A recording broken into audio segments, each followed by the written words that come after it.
Un México tranquilo y seguro. Esa es la promesa que Morena nos hizo. Pero parece que ese México, que debía venir pronto, sigue siendo solo una ilusión. ¿Qué acaso ya se les olvidó que Morena tuvo uno de los años con más homicidios en México? El día de hoy, nosotros, junto con nuestros investigadores y algunos invitados, queremos mostrarles, sobre todo a esos jóvenes que son el futuro de México, en dónde viven y qué les espera. Bienvenidos a México detrás de cámaras.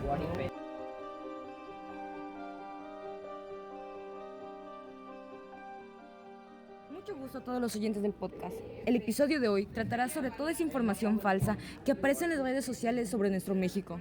Así es, junto con nuestras investigadoras, Damaris y Celeste, venimos con unas cuantas noticias, algo fuera de los reportes, que el gobierno dice a las personas. Mucho gusto. ¿Cómo se encuentran? Muy bien, muchas gracias por invitarnos a ser parte de este podcast. El día de hoy venimos con unas cuantas noticias sobre la educación, la seguridad y el narcotráfico. Queremos que nuestra información llegue a todo público y sobre todo a esos jóvenes que solo ven lo que aparece en redes sociales, como TikTok, Instagram, Facebook, entre otras. La información que nosotros subimos es la única y la más creíble. Así es, somos un México seguro, somos un México unido. Claro, comenzar a decir que en Guanajuato, del 4 al 6 de octubre del 2024, hubo alrededor de 35 homicidios solo en un estado de México.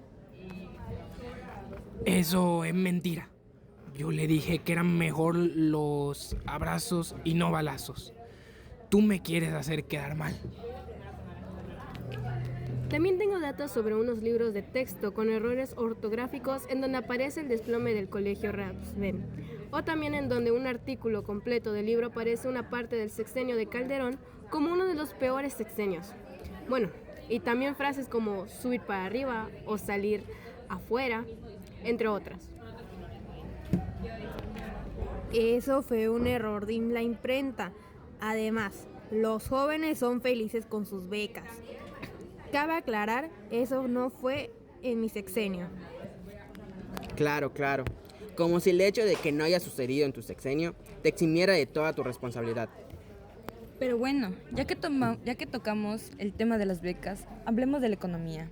Porque según el gobierno, con 1,900 pesos al mes, los jóvenes deberían estar agradecidos. Exacto, mientras el precio de canasta básica sigue subiendo y el salario mínimo sigue sin alcanzar para vivir dignamente, son cosas que seguirán subiendo proporcionalmente. Del desempleo hay datos que hablan de muchos quienes se gradúan y lo único que encuentran es trabajo mal pagado o sin prestaciones. Eso no es cierto. Yo le prometí a los jóvenes trabajo, educación y bienestar. Así es, y hemos avanzado mucho en eso. ¿Avanzado? ¿En qué mundo viven? Porque aquí en México la realidad es otra. Miles de jóvenes terminan la universidad y no encuentran trabajo. Y los que lo encuentran apenas ganan lo suficiente para sobrevivir. Y ni hablar del aumento de precios. La canasta básica está más cara, el transporte público sigue subiendo y la gasolina, bueno, se supone que iba a costar 10 pesos el litro, ¿verdad? Pero claro, tenemos otros datos. Claro que tenemos otros datos. La economía está mejor que nunca. El peso está fuerte. Y México creciendo como nunca. Sí, claro, creciendo, pero en pobreza, en violencia y en desigualdad. No hay nada de qué preocuparse. Los medios están manipulando la información. Sí, claro, porque es mucho más fácil culpar a la prensa que aceptar que han fracasado en el tema de seguridad. Exacto, porque cada vez que salen cifras preocupantes, la respuesta es la misma. Los medios están manipulando la información o es culpa del pasado. Pero los hechos hablan por sí solos. Hablemos de seguridad, porque resulta que en ese sexenio hemos tenido cifras récord de homicidios, desapariciones y violencia en general. Y claro, la estrategia de abrazos y no balazos ha funcionado, pero solo para los criminales, que cada vez tienen más poder. En muchos estados, los cárteles imponen toques de queda, cobran derecho de piso y hasta organizan sus propias retenes. No generalicen. Eso son casos aislados. Casos aislados, como los más de 170,000 homicidios registrados en este sexenio, ¿no? Hemos estado trabajando cada día para poder mejorar la seguridad. ¿Mejorar? Entonces, ¿por qué hay regiones enteras donde la gente ya ni siquiera puede salir de noche, sin miedo a ser víctima de un asalto, un secuestro o una balacera? Porque la realidad es que el crimen organizado ha crecido más que nunca. Ahora no solo controlan territorios, sino que hasta intervienen en elecciones y deciden quién gobierna. Exacto. Y lo peor es que ya ni siquiera se esconden. Los cárteles operan con total impunidad mientras las autoridades miran para otro lado. Y cuando la gente exige respuestas, el gobierno se lava las manos y dice que la violencia es culpa de administraciones pasadas.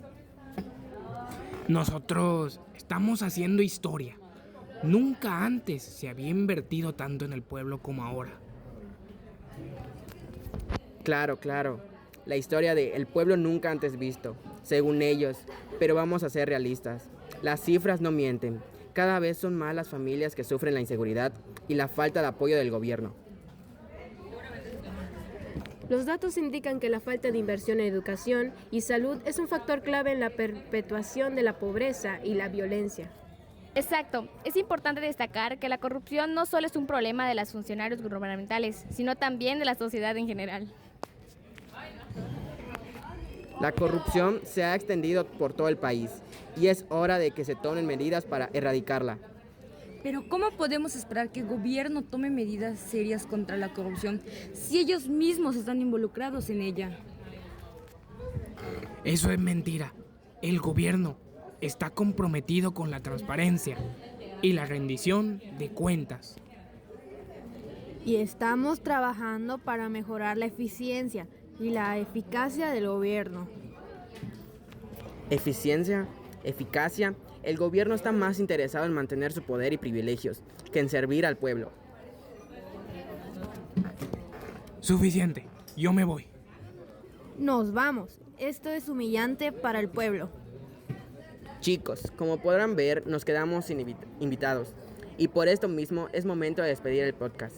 Damos muchas gracias a las investigadoras de su trabajo y de prestar de su tiempo para este podcast.